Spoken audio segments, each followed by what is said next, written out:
Everybody ready? Test 1, 2. Everybody good? All set up? Good morning, everyone, and thank you for joining us. It's just completed an aerial tour of the River Ranch Hunt Camp fire, the Indian Lake Estates fire, and the movement now to the south into the bombing range. The numbers that we're still operating under on acreage are 4,000 acres. That number will grow. The number of hunt camp structures undoubtedly will continue to grow. Fortunately, the number of homes, full-time homes, is holding steady, and our hearts break for those who lost their home. But thanks to the hard work and quick response and teamwork of the Florida Forest Service, Polk County Emergency Services, and all the responding agencies, it could have been a whole lot worse, particularly here in Indian Lake Estates, than it turned out to be. That, combined with a gift from the Lord of 4/10 of an inch of rain at the right moment, gave us an opportunity to finally catch up on a fire that was moving with 35-mile-an-hour gusts of wind and spotting, which means sending sparks ahead of it, starting new fires up to 3/4 of a mile in front of the fire line. So that's the kind of inferno that greeted everyone on day one.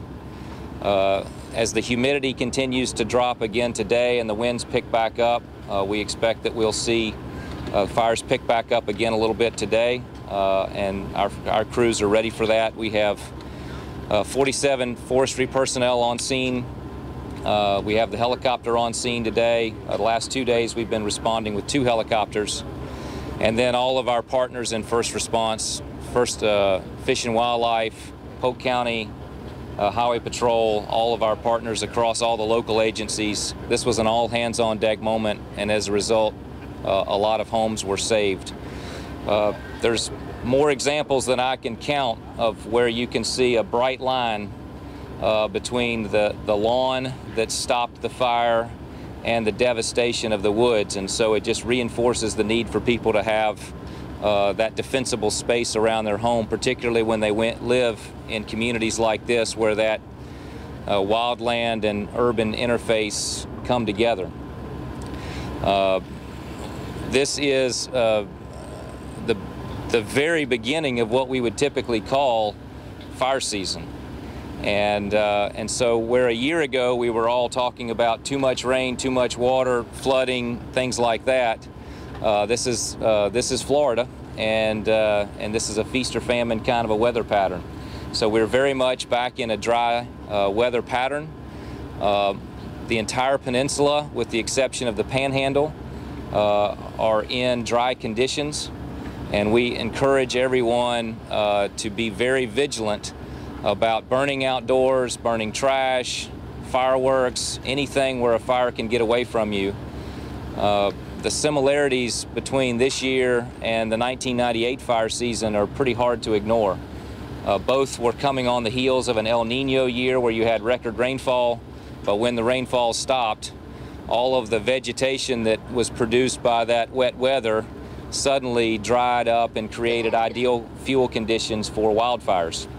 And we're seeing an example of that here, and unfortunately this is not an exception. This is indicative of the types of dry conditions that we're seeing up and down the peninsula. So with that, I'd like to introduce our team, as well as Gary Hester, who's our partner with Polk County, to give you the operational update, and then I'll be happy to answer any questions. Good morning, my name is Kavika Bailey. I'm the Lakeland District Manager. First of all, I want to thank the media for pushing timely information out to the public, keeping the public safe, as well as the responders giving us information as well. We got a lot of eyes and ears out there, but the more eyes and ears that we have, the more beneficial it is to responders and the public. It's been a tough and challenging few days for those at Indian Lake Estates and for those residents and along 60. And for those individuals that have hunt camps at the River Ranch Hunt Camp. But we are committed. The Florida Forest Service, our responders, we're committed to be here the duration of this entire incident until we feel completely safe and satisfied that we can leave making sure that everybody is everything's buttoned up and everybody's safe and and that we're going to make sure it's guaranteed that we're going to make sure that the fire is under control. There's a lot of people who were part of this incident. Polk County Fire Rescue, FWC law enforcement, the OLE law enforcement, our agricultural law enforcement, and without their cooperation, we would not be as successful as we've been. At this time, I'm going to turn it over to Polk County Fire Rescue, and then if you have any questions about where we're at tactically, I'll be happy to respond. Good morning. I'm Gary Hester. I have the privilege to serve as Deputy County Manager of Public Safety for Polk County. And I want to thank Commissioner Putnam and his men and women from the Florida Forestry Service for their hard work, and certainly the members of Polk County Fire Rescue. Wednesday was a very difficult day. As the Commissioner said, the blessing from God with the rain certainly came at the right time and helped us. But our heart goes out to those families who lost their homes, and we regret that. Our men and women worked hard as a team effort, including members of the Sheriff's Office and FHP, Florida Fish and Wildlife Conservative Commission. All those folks are working hard to try to save these folks' lives first and their property. And unfortunately, we weren't able to save all of the homes, but our heart goes out to them. And we'll continue to be here around the clock with our partners here with the Forestry Service, and we'll stay the course. Polk County's also committed to the recovery. Once the fire's out, the safety threats are gone, we're still going to be here committed to trying to help this community and our citizens recover from this tragedy. So we appreciate the teamwork, and I know we focus on the losses, but thank God a lot of these losses didn't get a lot worse a lot quicker, because the fire was absolutely a raging inferno, as the Commissioner said. So we appreciate the partnership, the cooperation, the citizens, the hospitality from Indian Lake Estates with their clubhouse. They've been phenomenal. The Red Cross is here helping us. So it's just been an overall teamwork, and I think that's what the citizens expect in their time of need, is that we all come together to do what we can to help. So with that, we'll turn it back over to the Commissioner for any questions. Hey Adam, as you know, that very few of these people out here have any kind of insurance. Would there be any help from the federal government, through FEMA, or some other way to help them get back on their feet? Well, it's certainly you've got the situation where the occupied the homes. Presumably they would have homeowners insurance and those types of things. Not all of them.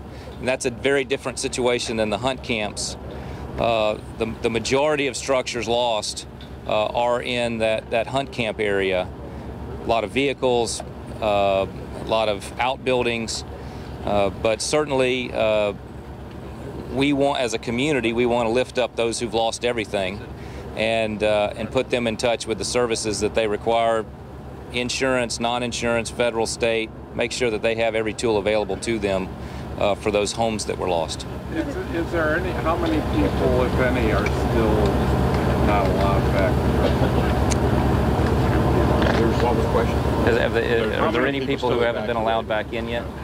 No evacuation. Everybody's been allowed back. But the River Ranch area is closed till Monday, right? People have access to their homes.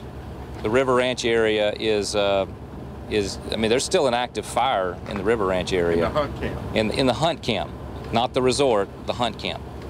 And there's still an active incident there.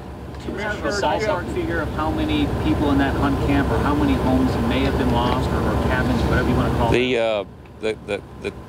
The current cabin count is around 100. Everyone expects that number to grow, and after seeing it from the air, I expect it to grow substantially. That number's low. How many do they have? How many? I don't know the answer to that. Is there any indication that this was started by somebody irresponsibly burning or doing something they shouldn't do with fire? We have a team of investigators on the ground now. It's too early to make any predictions about what that may have been. It could have been as simple as a hot muffler on an ATV. It could have been as careless as a cigarette butt. There's always the potential that it could have been done deliberately, but that's what our investigators are attempting to determine at this time. Many of the residents are speculating or asking if there was a controlled burn on the forest land that got out of control. Is there any truth to that? We're not aware, based on the origin of the fire, where the first reports came in. There's no indication at this time that it's the result of a prescribed burn that got away from someone. Is there anything people should be doing today to protect their home if the fire rekindles?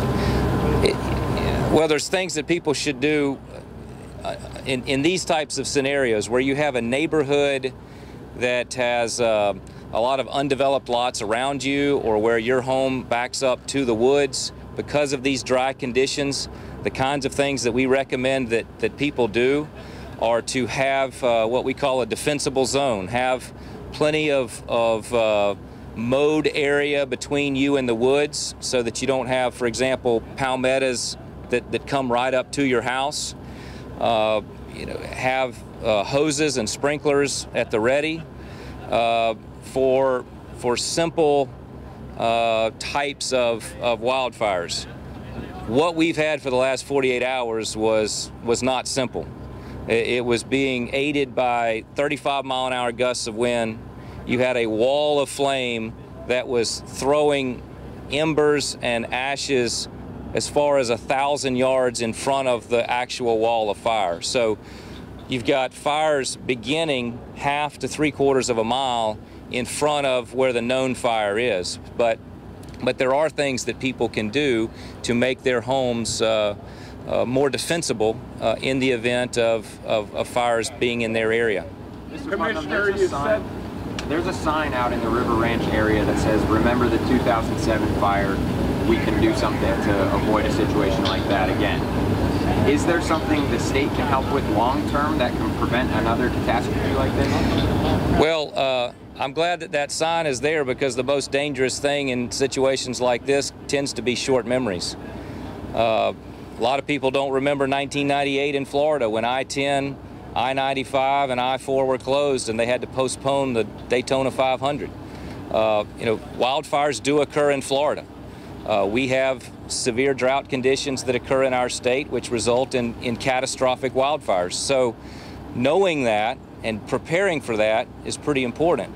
And you can see here in Indian Lake Estates, and you can see examples in the hunt camp where that defensible space made the difference between saving a buggy or saving a home or a trailer and not. That's a fire break.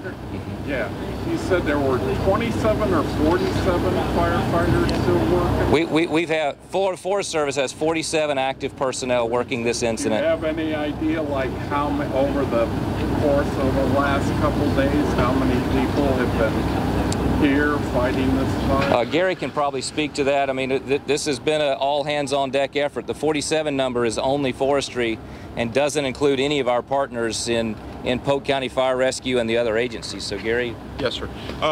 Commissioner, we have about 30 firefighters here today, Polk County Fire Rescue firefighters that's partnered with the Forestry Service.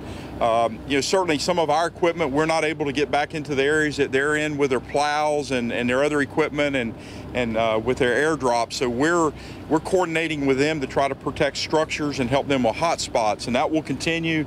We plan to be here as long as we need to be here. So we have plans now to be here at least through Monday or Tuesday, and if it takes longer, we'll be here. If you go back to the initial call, the initial alarm, back on Wednesday, we literally had hundreds of first responders here. We had our municipal partners from Lakeland, all of the cities, Bartow, Haines City, Auburndale, Highlands County. We called for mutual aid. We had resources that responded out here to try to aid and help turn this disaster as far away from any of the residents and structures that we could. Unfortunately, in the hunt camp area, a lot of those roads are not passable. They get in and out of those areas on ATVs and swamp buggies. We're not able to get heavy fire apparatuses in there to protect those structures. You know, those aren't permitted structures. They're not platted structures. We don't have addresses to try to get there. A lot of times we're responding off of GPS coordinates, so it makes it very, very difficult for us to get in there and protect life and property. So it's real tough in that area, and I'm not sure if you've been in the area or seen that, but it's not like a residential like you see here in Indian Lake Estates. So it creates a lot of challenges for us. That's not an excuse. We want to help those people. We really do. We want to help them. But because of, you know, they want to be off the grid, and being off the grid creates challenges for us to get in there to help them. But we're committed to it. Do you anticipate more road closures because of the morning fog and smoke? We did see a couple crashes this morning. You know, and Commissioner can speak to this, is with all the fires we've had around the state, you know, we have fog, we have some low-lying areas, and when you get fog and smoke mixed together, it's dangerous. So, you know, FHP has folks patrolling these roads. We have our resources out, both fire and the forestry division. If we see an unsafe condition, we'll certainly close the roadway. We'd rather close the roadway and inconvenience folks than to allow a tragedy to occur as we've had in the past. So we monitor that. We'll continue to monitor that, and we certainly will try to get that information out through our public information officers to help advise the traveling public. Gary or Commissioner, can you clarify the hunt camp as far as when you say 100 properties? Do you mean cabins, RVs? Describe what you're talking about there. So the hunt camp is, you know, there's just hundreds and hundreds of structures. It may be a pull-behind trailer that's got a pole barn built over it to protect the roof line, with a garage for a swamp buggy, with a water tower, with a shed, or a summer kitchen screen porch type thing. So when I say that, you know, our early number is 100, that's way low. That number will continue to grow as we are able to get, as the smoke clears and we can get an aerial count and we can map that, and we can work with the property owners association there in River Ranch. They tend not to be, they're not permanent homes. These are places where folks take their families out, and shoot, a lot of our first responders have places out there, or have relatives who have places out there. I mean, it's an institution for this part of the world, and it's not the first time a fire has gone through there. It is always devastating. It's probably pretty tough to be running one of our tractor crews when propane tanks are igniting, or when ammunition's going off. And those are the kinds of things that our guys that these first responders are going into, that everybody else is evacuating from. And so we still have an active situation out there. I mean, we have responders continuing to fight a fire in the hunt camp as we speak. So it's a little too early to have hard numbers on the damage and the cleanup work, because we're still putting a fire out. No one actually stayed in there, though, right? I know it's early, but can you ballpark how much this would have cost? No. The state and other, I mean, we're talking millions. No, I'm not. We're not bean counting right now. We're putting a fire out. But I mean, we're clearly, I mean, I can't imagine this doesn't go into the millions. Let's put a fire out, and then we'll let the accountants worry about that. You're saying at least 100 structures lost in the hunt camp. That's what you're saying. That's correct. Also, we've got the homes number. Those are permanent homes, mostly along 630, and then these are hunt camps, which are recreational facilities. Can you talk about the financial assistance that the people that lost those 9 mobile homes that didn't have insurance? Can you talk about what type of financial assistance they could receive from the government? You know, and I think that we spoke to this a little bit earlier. We will. Let's put the fire out, and let's work with all of the agencies, Polk County Housing, Salvation Army, Red Cross. Let's lift up our neighbors who are hurting, and let's figure out all the different opportunities that are there to help them, particularly those who are not insured. You know, I think this is an opportunity for the community to rally behind some folks who've just lost everything. Do you have any estimate as to how long this will take? How many more days? You know, I'll be happy to let our professionals answer that. You know, the issue is, and you can tell as we've been standing here, the wind's beginning to pick back up a little bit.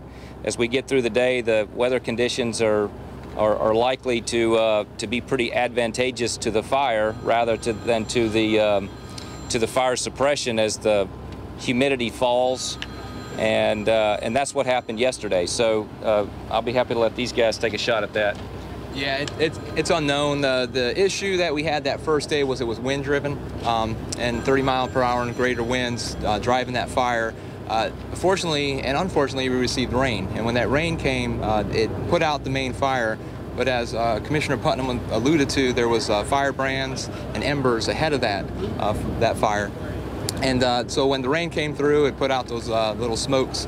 And as RH increases or decreases and the winds pick up, we start finding these little pockets.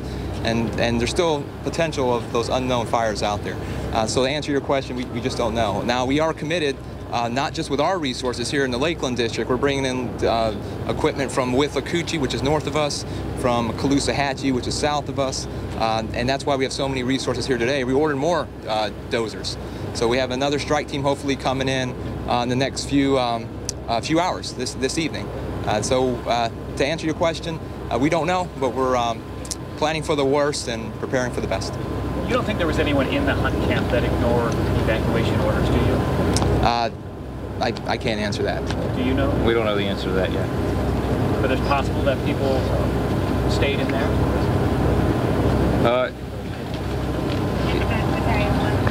It is certainly possible. It tends to be a weekend heavy activity in that area.